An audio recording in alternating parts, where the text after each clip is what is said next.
Bapak Ibu yang berbahagia, terima kasih atas kesempatan yang telah diberikan oleh panitia dan Eli kepada saya. Pagi ini kita akan berbicara tentang pain and depression. Kalau kita melihat konsep pain and depression, tentunya kita harus melihat konsep dulu tentang bagaimana kita memandang gangguan depresi saat ini. Kita memahami bahwa saat ini kita melihat depresi sebagai bagian yang tidak terpisahkan dari faktor biologis dan environment, dan melihat kondisi depresi tentunya kita memerlukan suatu kondisi bagaimana kita dapat secara agresif memperbaiki keadaan pasien berhubungan dengan apa yang dialaminya. Berbicara tentang depresi, maka kita juga akan melihat adanya saling keterkaitan antara faktor genetik dengan faktor adaptasi stres dan bagaimana itu bisa berulang. Pada konsep berikutnya, kita akan melihat bahwa ternyata banyak sekali multivokal etiologi dari gejala gangguan mood yang berhubungan dengan masalah yang terkait dengan regulasi dari HPA aksis, adanya masalah di autonomic system, adanya masalah respon, inflamasi, kemudian juga berhubungan dengan anatomi sel-sel glia, dan juga berkaitan dengan plastisitas dari otak tersebut. Slide ini untuk mengingatkan kita kembali bahwa begitu banyak tanda dan gejala dari gejala depresi, namun kalau kita melihat kondisi ini, kita membaginya menjadi 3 bagian besar, yaitu emotional, physical, dan associated symptoms. Kalau kita selama ini mengenalnya dengan sebutan trias depresi, maka gejala-gejala yang seringkali terkait dengan associated symptoms kadang-kadang tidak terlalu kita pikirkan atau kita agak sedikit lupa pada saat di dalam praktek klinis. Slide ini untuk memperlihatkan kepada kita bahwa ternyata gangguan medis umum mempunyai faktor risiko terjadinya gejala-gejala depresi, terutama pada kondisi medis yang kronis.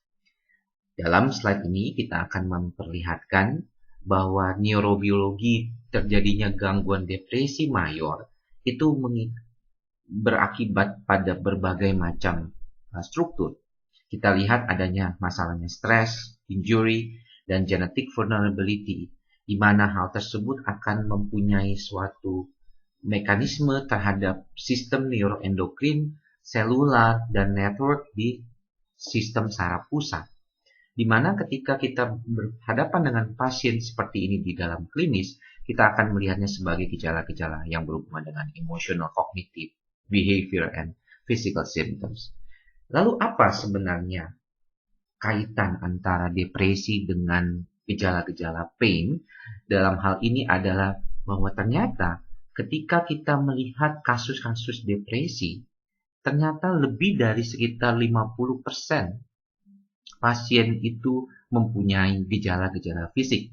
Dan gejala-gejala fisik yang terpampang di sini sangatlah beragam, dari gejala sakit kepala, nyeri punggung, ya, kemudian ada nyeri dada yang tidak spesifik, nyeri perut, dan termasuk juga nyeri keseluruhan. Di dalam slide selanjutnya, kita akan melihat bahwa ada hubungan yang erat antara pain, depression, and anxiety. Kalau kita melihat bahwa ketika terjadinya gejala-gejala cemas dan depresi akan lebih meningkat jumlahnya pada gejala yang berkaitan dengan adanya pain di berbagai region tubuh. Melihat dari apa yang dipaparkan oleh slide ini, kita melihat bahwa di dalam konteks gejala depresi yang benar-benar pure depression dan dengan gejala kondisi adanya somatic symptoms pada depresi, termasuk di dalamnya sleep disturbance, kelelahan, dan gangguan nafsu makan, maka ternyata perempuan akan lebih mengalami hal tersebut 2 kali lipatnya dibandingkan laki-laki pada umumnya. Dan di dalam slide berikut ini kita akan melihat bahwa ternyata masalah depresi ini akan sangat berkaitan dengan fungsional kerja dari orang tersebut. Dan lebih dari 50% pasien melaporkan adanya gejala-gejala yang berkaitan dengan fungsi sehari-hari, dari suatu yang severe ya sampai very severe. Dan ini sangat kita sayangkan tentunya terjadi pada kondisi seperti ini. Ketika kita lihat apa yang kita tunjukkan pada slide berikut ini, kita akan melihat bahwa ternyata ketika kita mencoba mengobati pasien depresi yang mempunyai gejala fisik juga, ternyata gejala fisik ini akan menjadi lebih kurang perkembangannya dibandingkan gejala emosionalnya. Sehingga kita lihat di dalam grafik ini, gejala emosional membaik, tetapi gejala fisikalnya tidak membaik, ya, dan makin lama makin kurang bagus dalam proses ke depannya. Dimana ketika kita berbicara tentang masalah painful physical symptoms, maka ini akan mengurangi kondisi yang berkaitan dengan proses recovery dari pasien depresi. Slide ini mempertunjukkan kepada kita bahwa peningkatan lebih dari 40% pasien yang mengalami recovery ternyata lebih banyak daripada pasien-pasien yang mengalami MDD dan painful symptoms. Slide ini untuk memperlihatkan kembali seperti apa yang tadi kita katakan di depan, bahwa bicara tentang depresi saat ini kita berbicara bukan hanya fungsi dari emotional psychology, tetapi kita berbicara tentang masalah yang terkaitan dengan sistemik di dalam tubuh sendiri. Tahun 2007 saya pertama bertemu seorang Profesor Brian Leonard, dan beliau mengatakan sekarang itu kita melihat depresi itu sebagai suatu kondisi sistemik. Nah, bagaimana kita melihat proses tadi, di mana anxiety, depression itu akan berhubungan dengan chronic physical condition? Pada World Mental Health Survey yang terpampang pada keadaan ini, ternyata gejala-gejala depresi dan anxiety akan lebih kelihatan meningkat daripada gejala-gejala yang terkait dengan asma, artritis pada kasus-kasus depresi anxiety atau depresi anxiety. Ternyata pain itu sangat berpengaruh dan mempunyai hubungan yang erat dengan gejala-gejala depresi dan anxiety. Kalau kita berbicara tentang bagaimana kita mengobati, maka kita tidak akan hanya mencapai respon, tetapi kita ingin mencapai suatu remisi. Nah, bagaimana kita mencoba untuk melihat remisi pada pasien-pasien MDD, maka seringkali kita melihat pada beberapa penelitian yang menggunakan SSRI sebagai obat antidepresan. Pada kasus-kasus tersebut, kita melihat lebih kurang hanya 10% saja dari pasien yang diberikan SSRI itu mencapai suatu keadaan remisi tanpa gejala sisa. Dalam percobaan, banyak percobaan lebih dari sepertiga pasien yang memenuhi kriteria remisi, namun hanya sekitar 10% di antaranya yang bebas dari gejala sisa. Jadi seringkali masalah gejala sisa ini berkaitan dengan adanya hendaya psikososial dan fungsi dari orang tersebut. Dan ini akan menyebabkan penurunan chance atau kesempatan untuk mencapai recovery. Lalu apa saja residual symptoms-nya? Ternyata lebih dari 90% kasus-kasus yang berkaitan dengan physical symptoms dan MDD ini memang terkait dengan physical symptoms. Jadi saya sering kali melihat kasus-kasus seperti ini akan menyebabkan masalah di dalam recovery-nya. Slide ini untuk memperlihatkan adanya suatu data dari Finder Study mengatakan bahwa persentase pasien dengan pain itu ternyata lebih dari sekitar 50% yang mengeluh gejala-gejala pain. Ya. Jadi ini sangat seringkali merupakan comorbid physical condition yang sangat sering kali kita temukan pada pasien-pasien kita di dalam praktek sehari-hari. Slide ini untuk memperlihatkan kepada kita bahwa painful symptoms, keparahannya itu akan mengurangi gejala dan perbaikan dari depresi itu sendiri. Ya, semakin berat gejalanya, maka akan semakin meluas, akan semakin jarang perbaikan atau outcome dari pasien-pasien yang mengalami gejala tersebut. Dan ini seringkali kita temukan pada pasien yang gejalanya lebih berat, ya, gejala nyerinya lebih berat, dia akan jelek atau lebih kurang gejala perbaikannya. Selanjutnya slide ini akan memperlihatkan kepada kita bahwa ketika kita tidak mencapai remisi yang baik, maka seringkali pasien itu akan mencapai suatu keadaan yang lebih parah lagi. Dan ketika kita berbicara tentang remisi yang komplit pada pasien ini, ternyata hanya sekitar 15,2% saja dari pasien-pasien setelah follow up selama 2 tahun yang mencapai suatu keadaan remisi sempurna. Ya. Dalam slide selanjutnya kita akan melihat bahwa ketika kita mencoba untuk berbicara tentang fungsi dari pasien itu sendiri, maka dalam data ini kita melihat bahwa pasien-pasien yang mencapai complete remission, ya, ataupun mencapai suatu keadaan remisi sempurna, dia akan mencapai fungsi yang normal lebih tinggi daripada yang hanya mengalami partial remission. Ya, dan semakin hari akan semakin baik tentunya gejala-gejalanya berkaitan dengan fungsi si orang tersebut di dalam kehidupannya sehari-hari. Dan ketika kita berbicara kembali tentang nyeri yang berkaitan dengan depresi, maka ketika kita berbicara tentang waktu tercapainya remisi, maka yang tidak tanpa nyeri akan lebih mudah mencapai remisi dan akan lebih cepat mencapai remisi dibandingkan pasien-pasien yang depresi dan mengalami nyeri.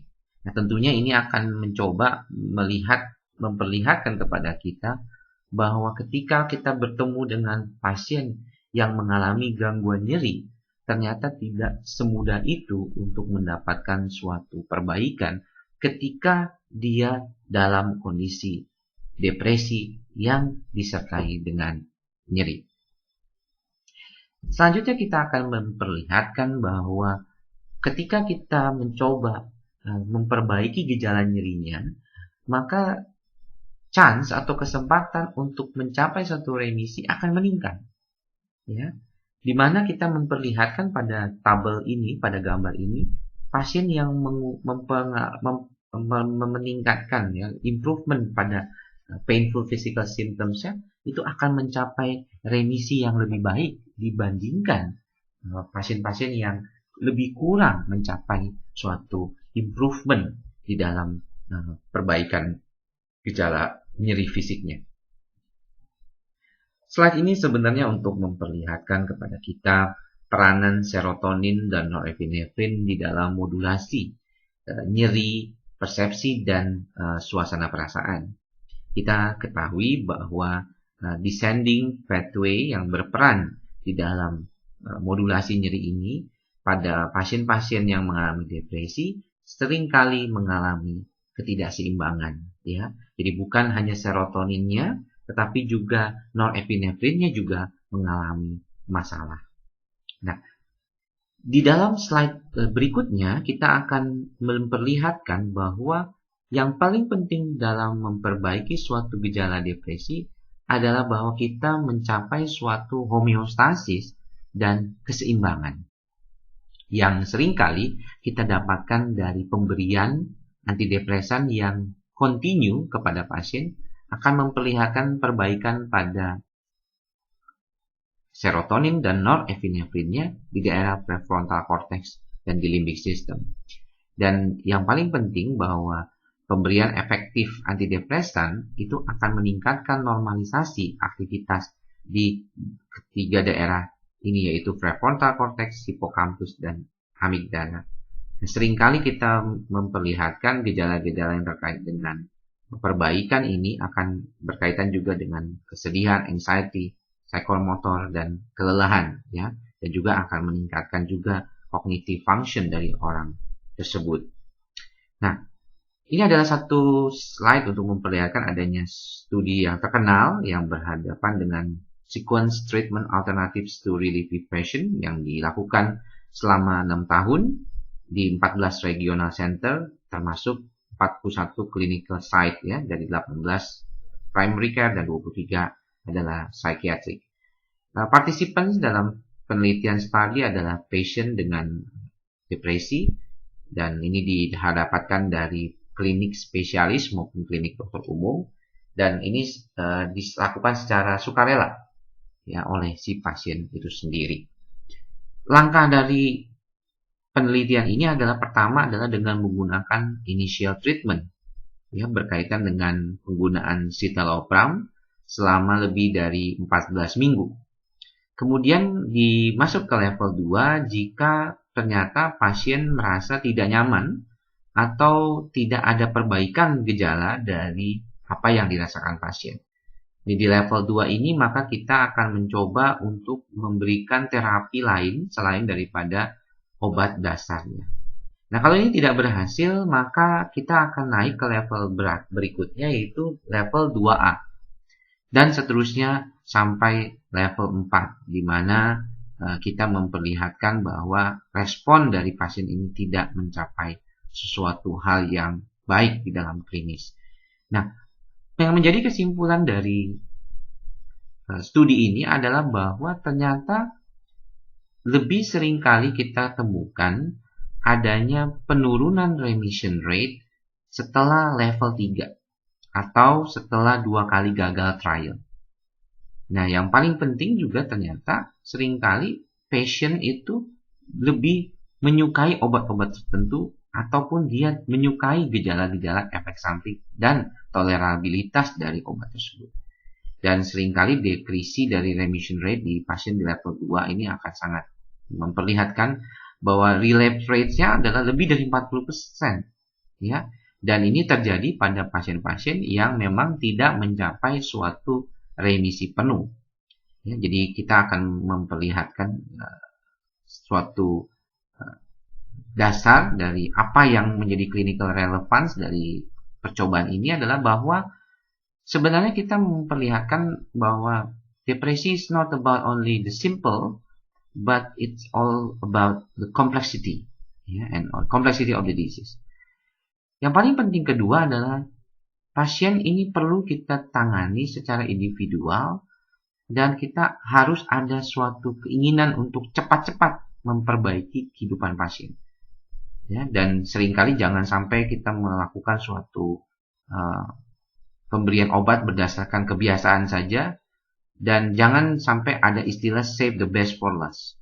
Karena ini sangat sering kali kita temukan, dan lebih baik kita menggunakan terapi yang baik di awal-awal sehingga mencapai suatu perbaikan yang signifikan. Nah, bagaimana kita mencoba untuk memperlihatkan kepada teman sejawat sekalian bahwa memilih obat yang efektif pada treatment pertama itu akan mencapai suatu rapid remission. Ya, kemudian lebih lama. Ya, ini mencegah tentunya kekambuhan. Dan ketika adanya nyeri, maka sejawat perlu mengingat bahwa adanya gejala nyeri pada pasien ini seringkali akan menyebabkan buruknya keluaran ya atau hasil dari pengobatan pasien tersebut. Dan ini seringkali kalau kita temukan lebih jauh lagi tidak respon di pertama awal akan menyebabkan masalah di kemudian hari. Ini juga yang seringkali ketemukan adalah bahwa ketika kita mencoba menunda pengobatan, maka ini akan mempengaruhi terjadinya masalah di dalam proses kedepannya, sehingga kita melihat adanya beberapa hal yang terkait dengan suicide, hospitalizations, dan berulangan dari apa yang terjadi pada kasus-kasus seperti ini. Nah, pada slide terakhir saya akan memperlihatkan kepada sejawat sekalian bahwa selama ini kita mengenal teori tentang monoamin yang kaitannya dengan depresi. Terjadi tidaknya keseimbangan di level sistem saraf otak yang berkaitan dengan neurotransmitter serotonin, norepinefrin, dan dopamin. Namun seringkali kita temukan bahwa fokus kita pada pengobatan depresi seringkali hanya pada faktor serotoninnya saja. Dan kita lihat di depan tadi bahwa pemberian obat serotonin saja menyebabkan remisi parsial dan hanya sekitar lebih kurang 10% saja yang mencapai perbaikan yang bagus. Dan ini sebagai kesimpulan bahwa psikiatri seperti kita haruslah mempunyai suatu pandangan yang lebih luas tentang gejala-gejala pain pada pasien-pasien depresi. Yang paling penting adalah bahwa ternyata gejala painful physical symptoms ini akan sangat berkaitan dengan adanya kesulitan mencapai suatu outcome yang baik dari pasien sendiri. Dan ketika kita mencoba untuk menyatakan perbaikan pada pasien, maka yang paling penting adalah terjadinya suatu perubahan pada diri pasien. Dan kalau kita kaitkan depresi dan nyeri, maka remisi itu akan lebih dapat tercapai pada pasien-pasien yang juga mendapatkan perbaikan di kondisi pain-nya. Ketika dia sudah lebih baik, maka lebih